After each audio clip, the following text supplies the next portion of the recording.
Welcome to voice of network and ANR journey channels. Friends, నేను పనిచేస్తున్న మెటావెల్ project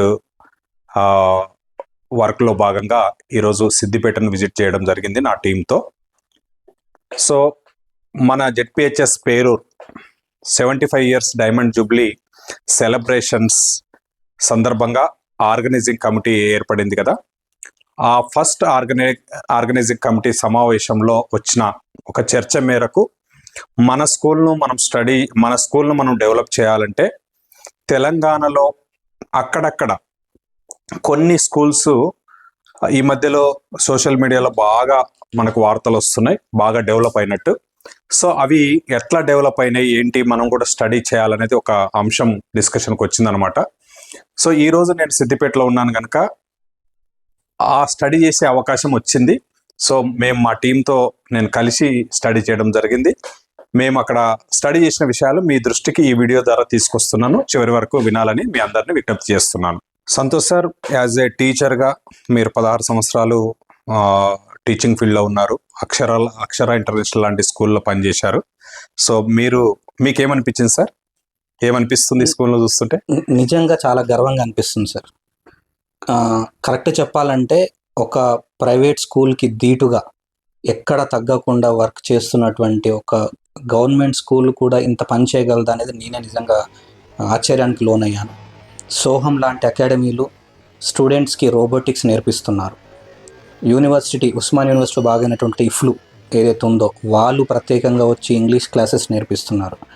హైదరాబాద్లో ఉన్నటువంటి ఐఐటి ఏదైతే ఉందో యూనివర్సిటీ వాళ్ళు, అంతేకాకుండా బాసరా IIIT ఏదైతే ఉందో వాళ్ళు ప్రత్యేకంగా ఆన్లైన్ ఆఫ్లైన్లో కూడా వాళ్ళకి IIT మీద వాళ్ళకి అవగాహన కల్పిస్తూ క్లాసెస్ తీసుకుంటున్నారు. ఇంతే కాకుండా ఒక సర్ప్రైజింగ్ విషయం ఏంటంటే ఐటీ రంగంలో టాప్ కంపెనీగా పేరున్నటువంటి కాగ్నిజెంట్ లాంటి కంపెనీస్ కూడా ఇక్కడ స్టూడెంట్స్కి ఇంటర్న్షిప్ ఇచ్చి ఫ్యూచర్లో వాళ్ళకి ఎదగడానికి కావాల్సిన విషయాలు వాళ్ళు ముందుకొచ్చి తీసుకుంటున్నారు. ఇంతే కాకుండా విజిట్ చేస్తే కనిపించింది ఏంటంటే డిజిటల్ లైబ్రరీలు, క్లాస్ రూమ్లో డిజిటల్ క్లాసెస్, దానికి కావాల్సినటువంటి సబ్జెక్ట్ ట్రైనింగ్స్. ఇంతే కాకుండా ఇంకా షాకింగ్ ఏంటంటే ఏ గవర్నమెంట్ స్కూల్లో అయినా కానీ టైం టు టైం వర్క్ చేసేటువంటి టీచర్లు ఇక్కడ అదనంగా ఎక్స్ట్రా గంటలు వితౌట్ ఎనీ శాలరీ ఎక్స్పెక్టేషన్స్ పెట్టుకోకుండా ఉదయం 8:30 నుంచి రాత్రి 8 గంటల వరకు వర్క్ చేసి అడిషనల్గా వాళ్ళు ప్రాక్టీస్ చేసి ప్రిపేర్ అయ్యి నోట్స్ తెప్పించుకొని మెటీరియల్ తెప్పించుకొని ఇక్కడ స్టూడెంట్స్కి IIT క్లాసెస్ చెప్తూ సండే కూడా వాళ్ళకి IIT క్లాసెస్ నేర్పిస్తున్నారు. అసలు నాకు ఏ కోణంలో చూసినా కానీ ఇది ఒక గవర్నమెంట్ స్కూల్ లాగా అనిపిస్తలేదు. అండ్ ఒక స్కూల్ ఆదర్శంగా నిలబడుతూ నో అడ్మిషన్ బోర్డు ఎందుకు పెట్టిందో ఇప్పుడు అర్థమవుతుంది.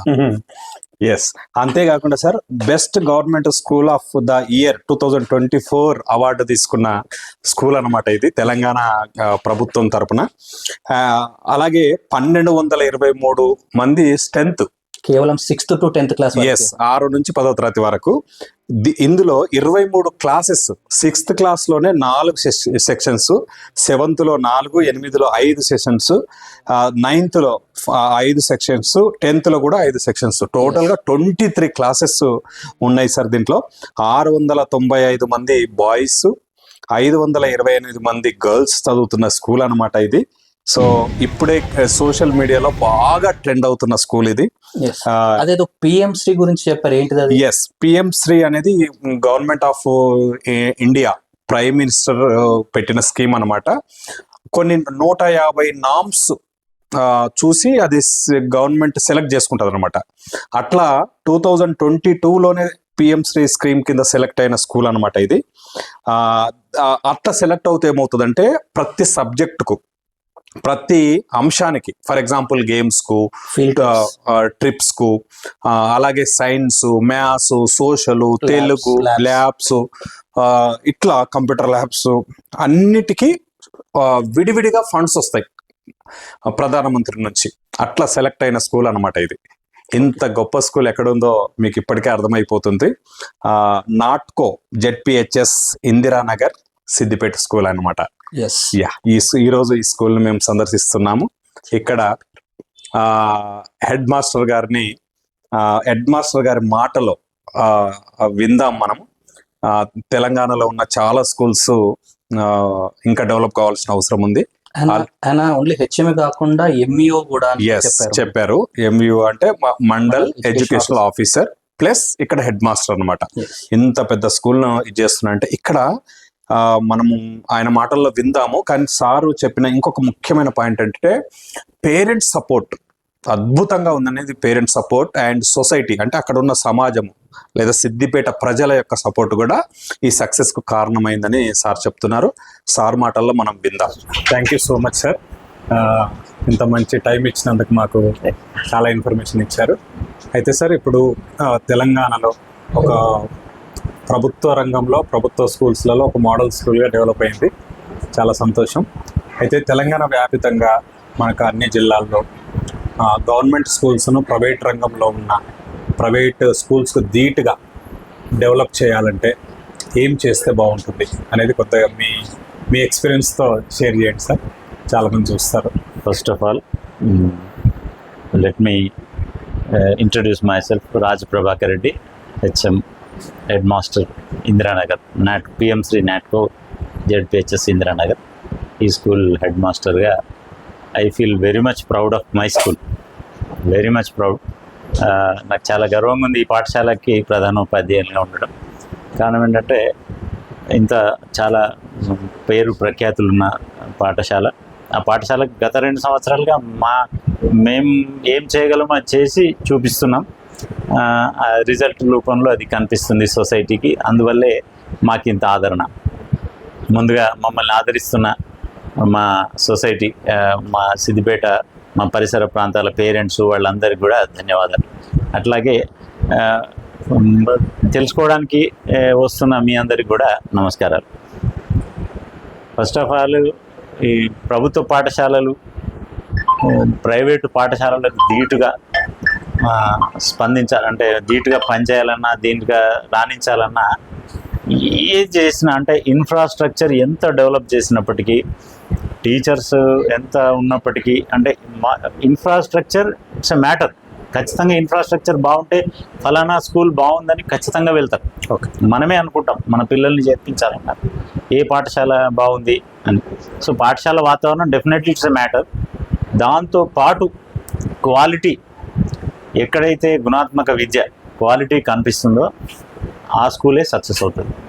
దానికి మంచి ఉదాహరణ, బలమైన ఉదాహరణ మేమే.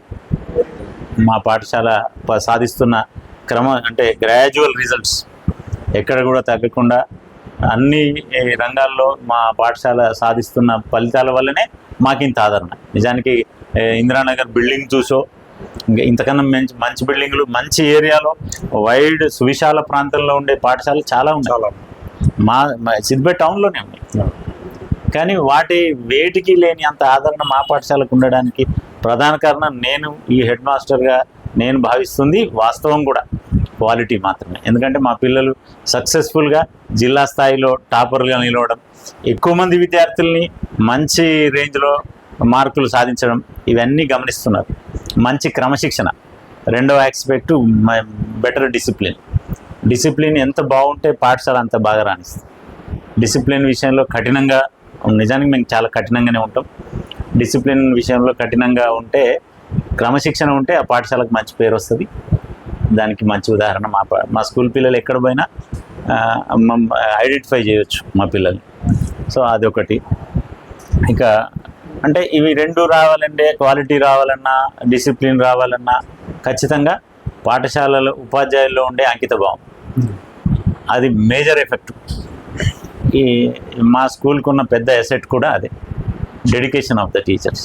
మా దగ్గర అంతా డెడికేటెడ్ టీచర్స్ ఉన్నారు. సరే, మిగతా వాళ్ళకి డెడికేషన్ లేదని నేను అనను, డెడికేషన్ ఇంకాస్త ఎక్కువ ఉందని చెప్తాను. మా ఖచ్చితంగా మిగతా వాళ్ళతో పోలిస్తే మా టీచర్ డెడికేషన్ ఎక్కువ ఉంది. ఎందుకంటే బియాండ్ ద లిమిట్స్ పనిచేస్తారు, బిఫోర్ అండ్ ఆఫ్టర్ అవర్స్ పనిచేస్తారు. సండేస్ కావాలన్నా సండేస్ పనిచేస్తారు. చెప్పండి, అంటే 8:30 to ఈవినింగ్ 8:30 వరకు 12 hours నాన్ స్టాప్గా పనిచేసే స్కూలు ఇంకెక్కడైనా ఉందో లేదో తెలియదు, కానీ నాకు తెలిసి మా పాఠశాల. రాత్రి 8:30 వరకు కూడా ఎస్ఎస్సి స్పెషల్ క్లాస్ అప్పుడు 8:30 వరకు.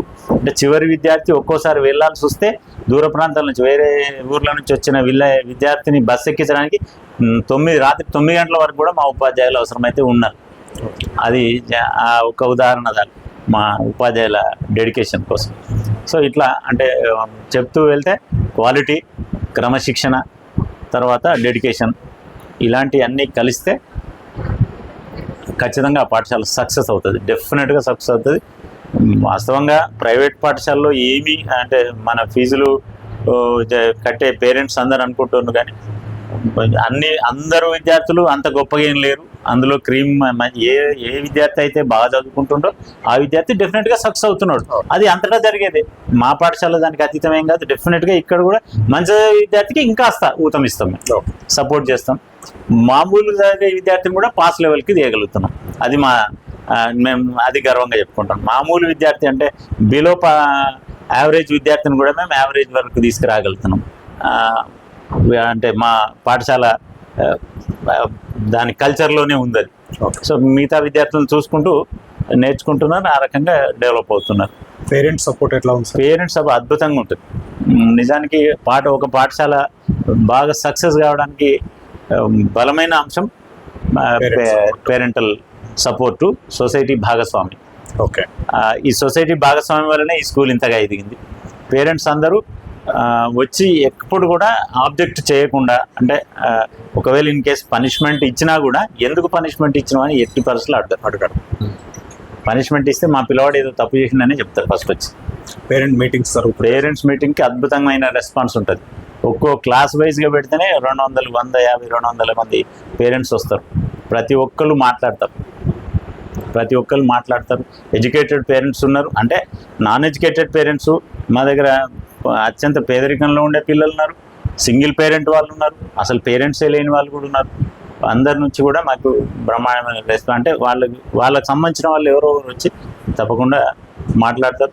ఇంకా చెప్పాలంటే పేరెంట్స్ భాగస్వామ్యం ఏ స్థాయిలో ఉందంటే, గత సంవత్సరం మేము రాత్రిపూట కూడా పేరెంట్స్ మీటింగ్స్ పెట్టి సక్సెస్ అయినాం. 7:30కి మీటింగ్ పెట్టి 9:30 వరకు కూడా 10వ తరగతి విద్యార్థుల పేరెంట్స్ అన్ని సెక్షన్ల వారీగా మీటింగ్ పెట్టి సక్సెస్ అయింది. కంట్రిబ్యూషన్ వాళ్ళది చాలా. అంటే సో ఎవరి పేరెంట్స్ అయితే ఇంటి దగ్గర పిల్లల్ని పట్టించుకుంటారో, మేము జనరల్గా నేను ఎంఈఓ అర్బన్ సిద్దిపేట కూడా మేము పేరెంట్స్ మీటింగ్కి చాలా వరకు వెళ్తుంటా, అక్కడ కూడా చెప్పేది ఇదే. ఏ పేరెంట్ వాళ్ళ పిల్లల్ని పట్టించుకొని సాయంత్రం వచ్చిన తర్వాత కూడా కాస్త ఏం చదువుకున్నావు, ఏం నేర్చుకున్నావు అని అడుగుతారో డెఫినెట్గా ఆ పిల్లలు సక్సెస్ అవుతారు. పేరెంట్స్ శ్రద్ధ చాలా అవసరం. ఆ పిల్లలే భయము, భక్తి అన్నీ కలిగి ఉంటారు. ఎక్కడ మా నాన్న వచ్చి అడుగుతాడో, మా అమ్మ వచ్చి అడుగుతుందో లాంటి అది ఖచ్చితంగా వాళ్ళని చదువు వైపే తీసుకుపోతుంది. అది క్రమశిక్షణలో హెల్ప్ అవుతుంది, చదువులో హెల్ప్ అవుతుంది. ఈ పాఠశాలలో మా పేరెంట్స్ అయితే చాలా మంచి కోఆపరేషన్ ఉంటుంది. ఖచ్చితంగా పేరెంట్స్ మీటింగ్కి వస్తారు. ఏమైనా లోపాలు ఉంటే కూడా ఖచ్చితంగా అడుగుతారు. ఓకే, సభలోనే సమావేశంలో సార్ ఫలానా ఇది బాగాలేదు, ఇది బాగుంది అని కూడా ముఖం మీదనే అడిగేస్తారు. వాళ్ళకు కూడా మేము నిరభ్యంతరంగా సమాధానాలు ఇస్తుంటాం. ఓకే, పర్లేదు. సో ఒక మంచి రోల్ మోడల్గా నిలబడి నిజంగా ఒక ఉపాధ్యాయుడు నాకు నిజంగా గర్వంగా అనిపిస్తుంది. ఇలాంటి స్కూల్స్ని చూస్తాను అనుకోలేదు. చూసి మిమ్మల్ని కలిసి వేరే స్కూల్స్కి ఇన్స్పిరేషన్గా నిలబడితే మిమ్మల్ని కలిసినందుకు చాలా హ్యాపీగా అనిపిస్తుంది. బట్ ఇక్కడతో ఆగొద్దని ఇలాంటి స్కూల్స్ ఇంకెన్నో అయ్యేలాగా మీరు ఇన్స్పైర్గా ఉంటారని ఆశిస్తున్నాను. తప్పకుండా మా స్కూల్ 10 మందికి ఇన్స్పిరేషన్ అవుతుంది అంటే మా ఆనందం 10 రెట్టింపు అవుతుంది.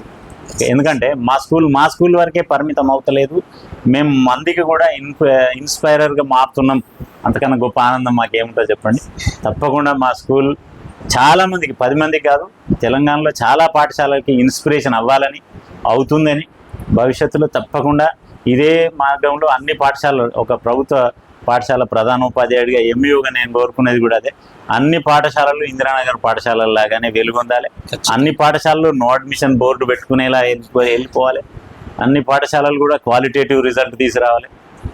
భవిష్యత్తులో అన్ని పాఠశాలలు కూడా మేము చదువుకునేది ప్రభుత్వ పాఠశాలలోనే, మా నాన్నగారు ప్రభుత్వ ఉపాధ్యాయులే. సో అందరం కూడా మరింత అంటే వికాసంతో అన్ని ఒక ఆల్రౌండ్ డెవలప్మెంట్తో ముందుకెళ్ళాలి. అది ఆల్రౌండ్ డెవలప్మెంట్ అనేది ఎన్ని చెప్పినా కేవలం ప్రభుత్వ పాఠశాలలో మాత్రమే సాధ్యమవుతుంది. ఖచ్చితంగా అందరూ కూడా ఈ అవకాశాన్ని ఉపయోగించుకోవాలి. రాబోయే తరాలకి ఇది గట్టి వారధిగా ఉండాలని అందుకు వేదిక అవుతున్న మా ఇందిరానగర్ పాఠశాలను మరోసారి నేను గొప్పగా గర్వంగా ఫీల్ అవుతూ మీకు ధన్యవాదాలు. థ్యాంక్ యూ వెరీ మచ్ అండి. All the very best. Thank you sir. Thank you very much. Thank you.